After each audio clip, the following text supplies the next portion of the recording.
You know what a habit is? A habit is something that you unconsciously do. You just do it. You don't have to think about it. It's a part of your routine. And so let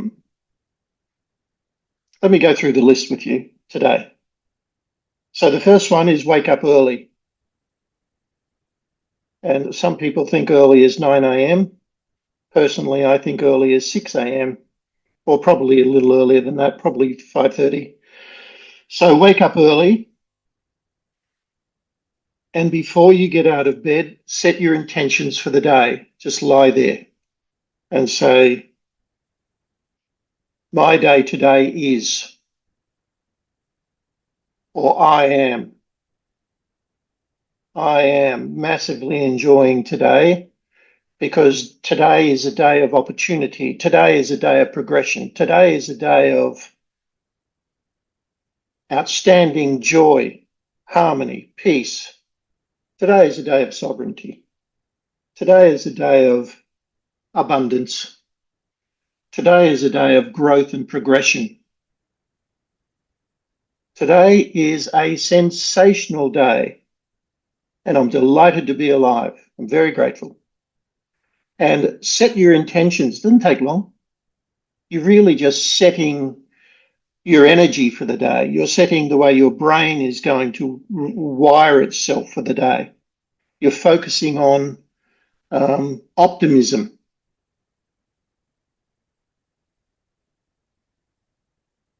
And if you do that, and do it with heart, do it with feeling. Everything that I'm listing here, by the way, the 21 things I'm listing here, by the way, are done with heart, are done with love. Self-love first, and then love for all others second. So number one on my list is wake up early and set your intentions before you get out of bed. And for me, early is around 5:30, 6 a.m., pretty much every day. Number two, drink 500 mils of water, not out of the tap. 500 mils of water that is live water. And what I do is I put Celtic salt in my water and some lemon. And so that activates the whole system. It alkalines the system. So again, you're starting the day with your system alkaline. And if you don't know what that means, do some research. So number two is drink 500 mils of Celtic salt lemon water, live water, not out of the tap. I do not drink any water out of the tap, and I minimize my exposure to tap water because we know in most countries it's still got fluoride in it. And what does fluoride do? Calcifies. Well, fluoride is poison, by the way, and it works to calcify your pineal gland. Number three, make your bed. And there's a whole lot of reasons. Do some research on it. There's a whole lot of reasons why making your bed is a very important thing. So you're creating positive habits for the day immediately. Number four is when I always have a shower first thing in the morning, and I finish the shower with 60 seconds of cold water. And again, that has massive positive physiological and mental benefits. Stimulation of the entire physiological system, plus this psychological benefit, and that is I am comfortable in the uncomfortable. So you're just showing discipline. That's number four. Number five, first hour, no screen time. That means as soon as you wake up, don't grab the phone and start looking for the latest intel. Preferably don't have the phone in your bedroom at all. I'll get to that in a minute. First hour, no screen time. Number six, 1 hour of meditation a day. Now, how you focus that meditation is really up to you. It could be on manifestation. It could be just silence. Silence is very good. It could be on anything. It could be on letting go. of old limiting beliefs, and so on. So whatever you feel is good for you, I shift and change quite a bit, but I have consistency, but I shift and change. Depends on what I feel like I want to do. That's number 6, 1 hour of meditation. Number 7, 2 hours of undistracted work. What's undistracted work? Don't have a whole lot of tabs open. Keep looking at your phone. Don't get up and down. Don't walk around. Just literally 2 hours. Of course, I have a break inside those 2 hours to be able to keep the body moving, but it's really about I am completely 100% focused on what I'm doing here. I'm focused on creating. I'm focused on serving. Whatever the focus of the work is, it's up to you. But no distractions. Allow yourself to get into the state of flow with your work. That's the most creative state. That's the most productive state. So 2 hours of undistracted work is number 7. Number 8, exercise every day.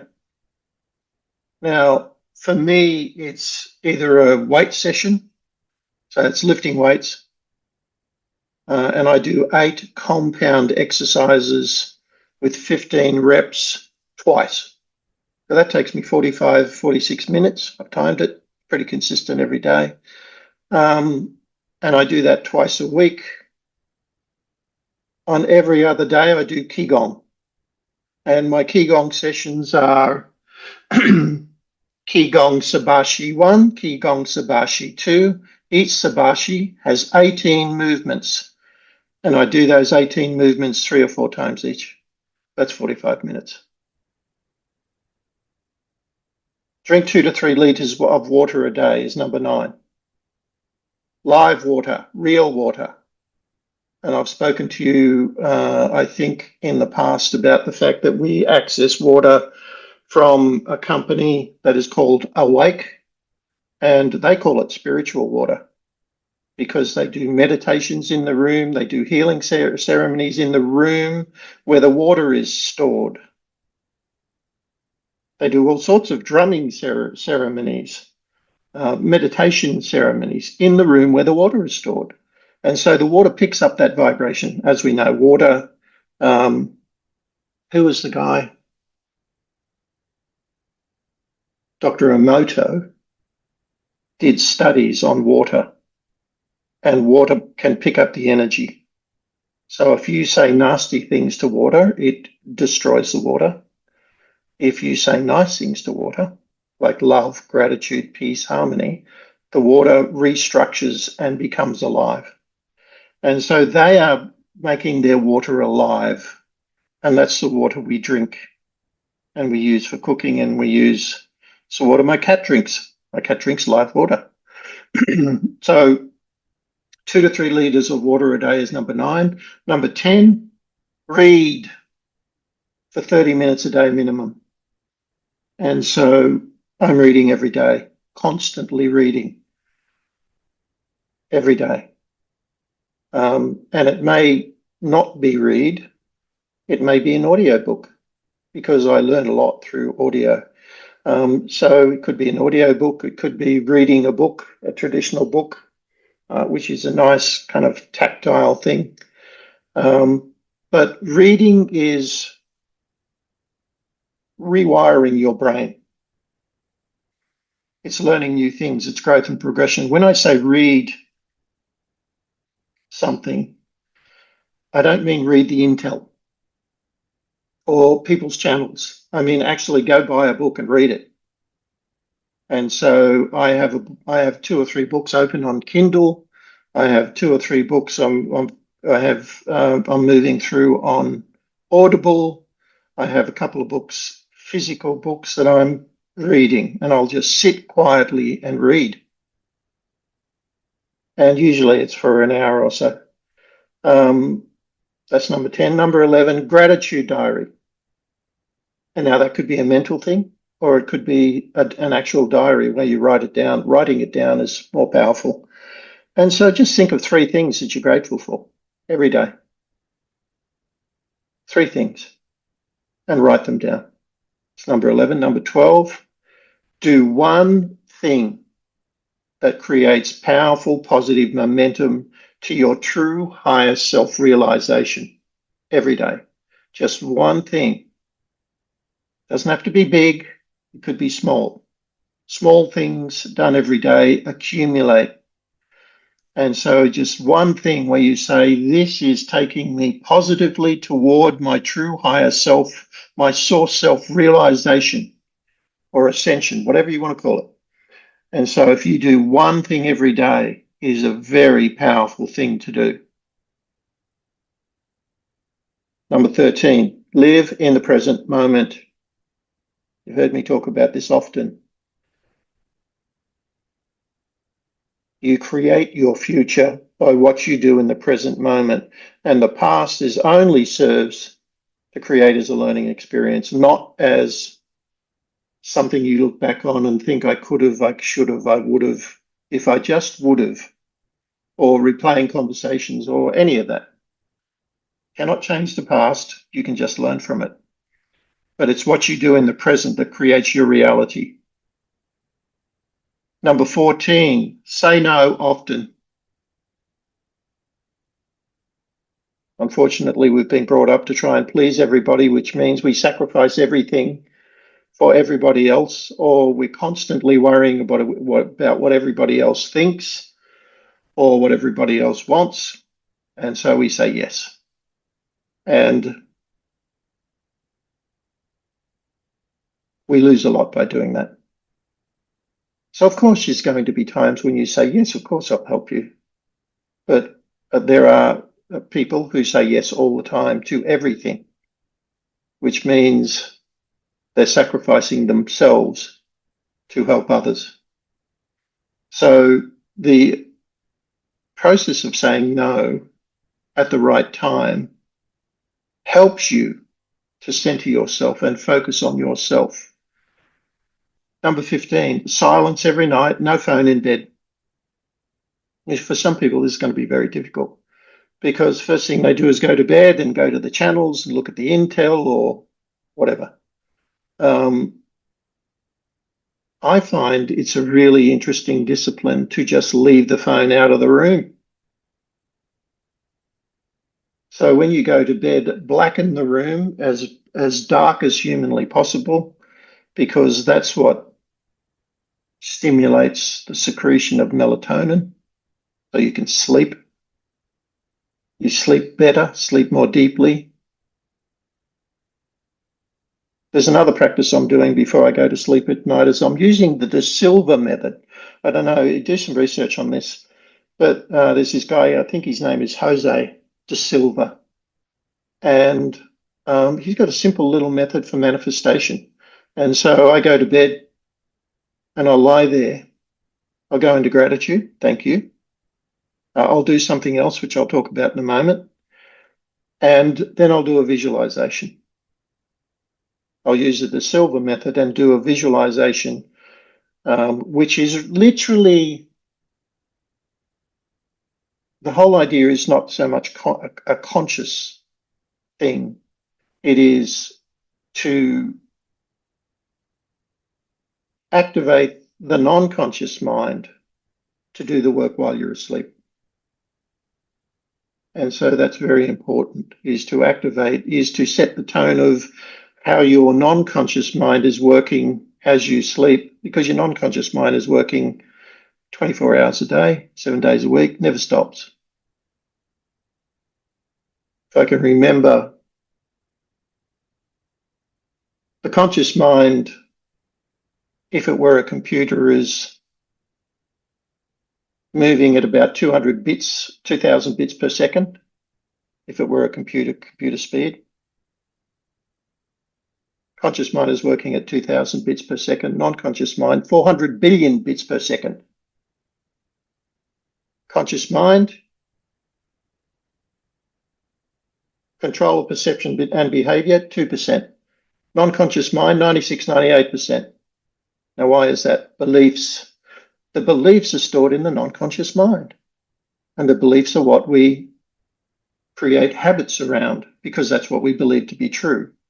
And so, and the non-conscious mind is also connected to the Akashic, to the universe. And if you're programming your non-conscious mind to do something, to answer some questions, to manifest something, well, if you do that just before you go to sleep at night using the De Silva method, and the whole idea of the De Silva method is to get you out of beta, the crazy monkey mind, and into alpha, because nothing is possible to be manifested in the beta mind. Cannot manifest anything in the beta mind. You must manifest in alpha or theta, not delta, because you're asleep. So alpha or theta. He suggests alpha. And so you've got to learn how to move out of beta and into alpha. And as soon as you're into alpha, that's when the door is open to your non-conscious mind. And that's when you can set the tone. You can create directions, decrees, provide instructions from your conscious to your non-conscious mind. And have your non-conscious mind, this powerhouse, working for you.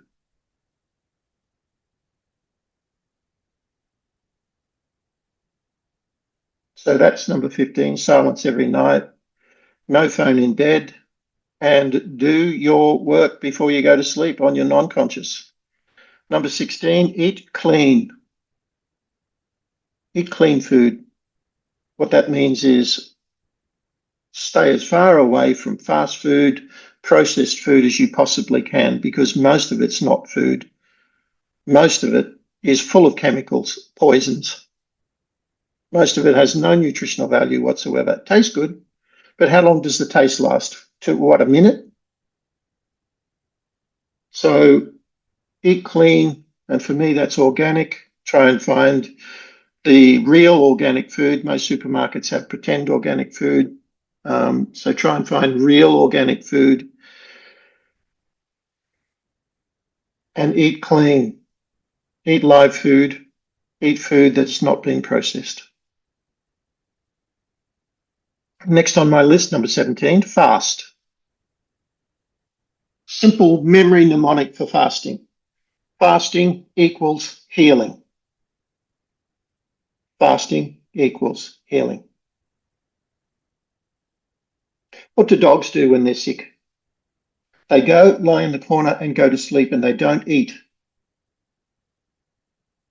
When my cat was sick, did not eat a thing. Didn't eat for 3 days. Forced fasting, healing. And so your body, if you want to do some research around fasting, your body goes through massive metabolic change, positive change when you're fasting.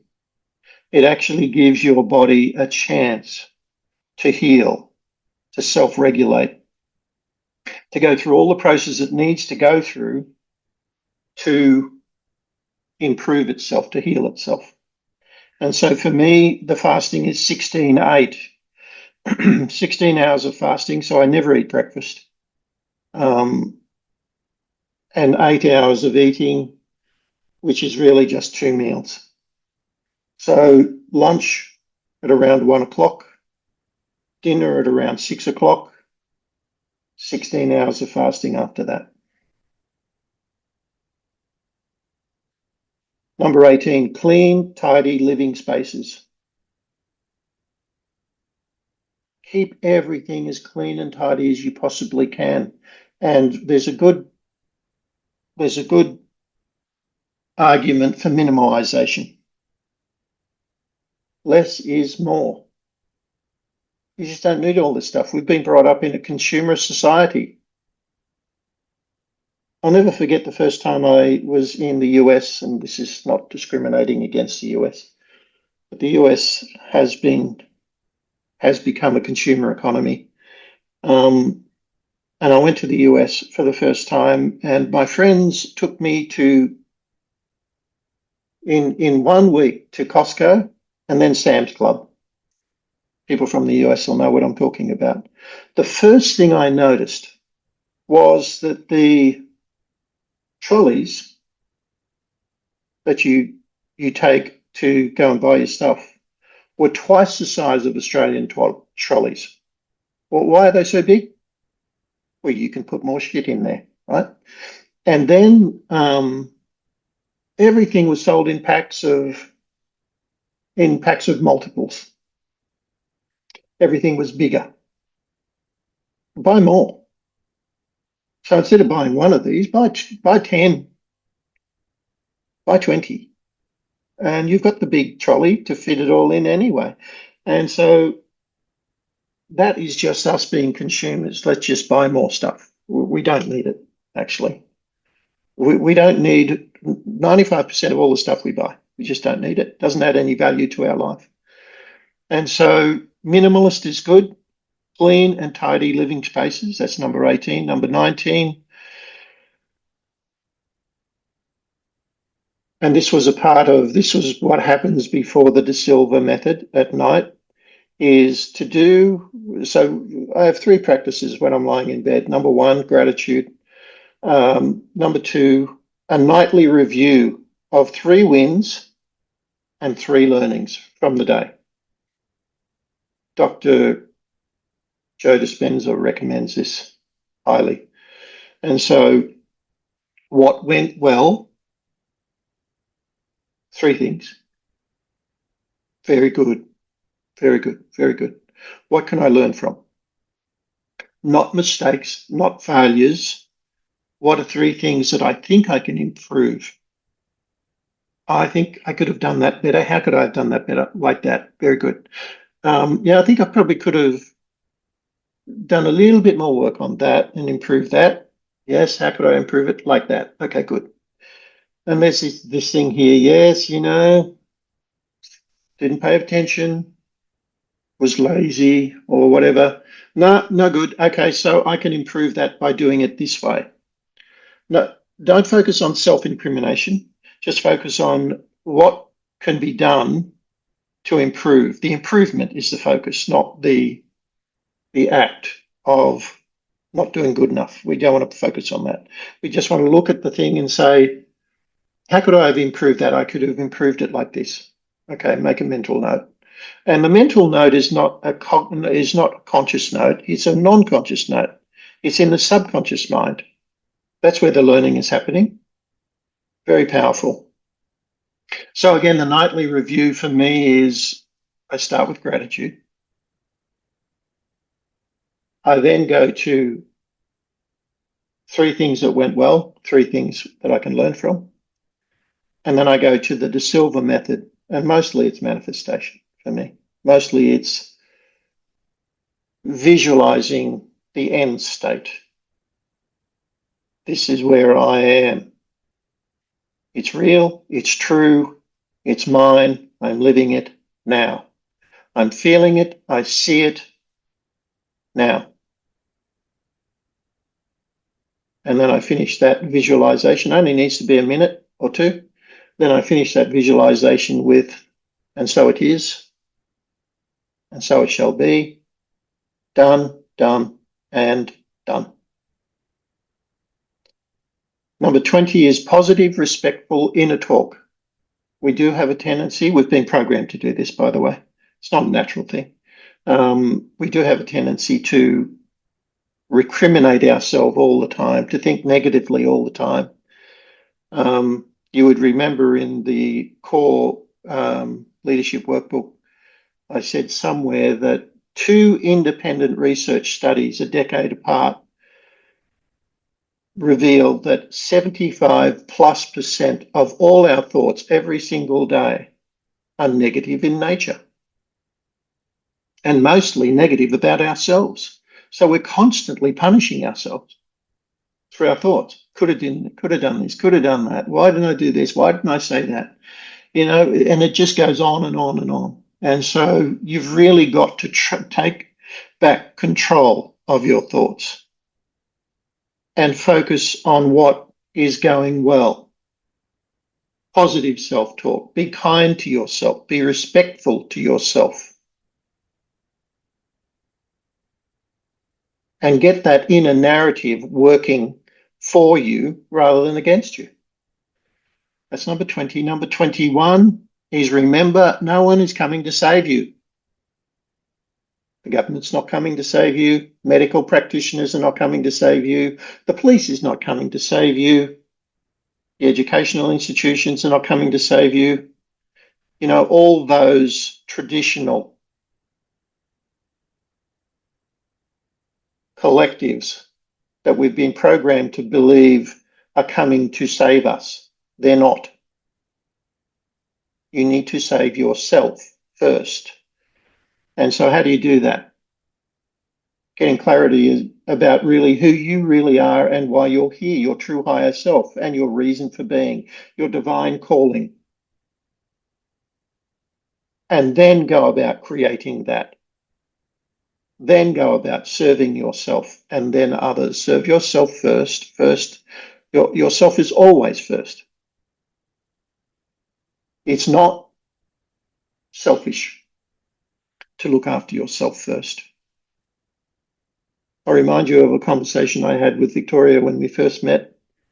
And she said, traditionally in Russia, the men always look after the women. They always put the women first. And I just looked at her and I said, nope. And she said, what? I said, nope, not happening. And she said, what do you mean? And I said, I will look after myself first. And when I'm fit and strong and powerful,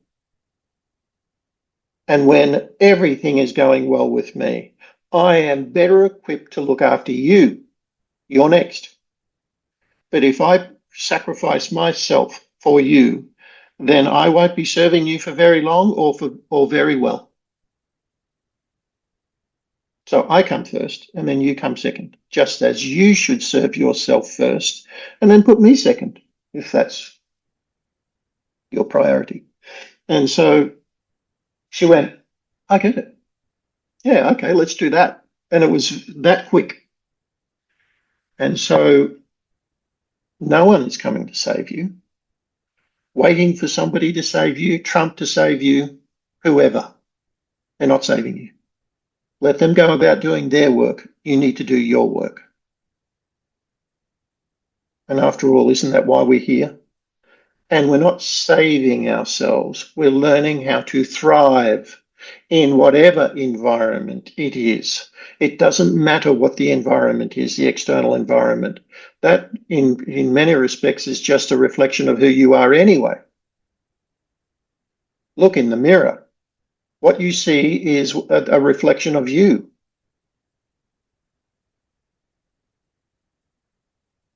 The man in the mirror is who you are. The woman in the mirror is who you are.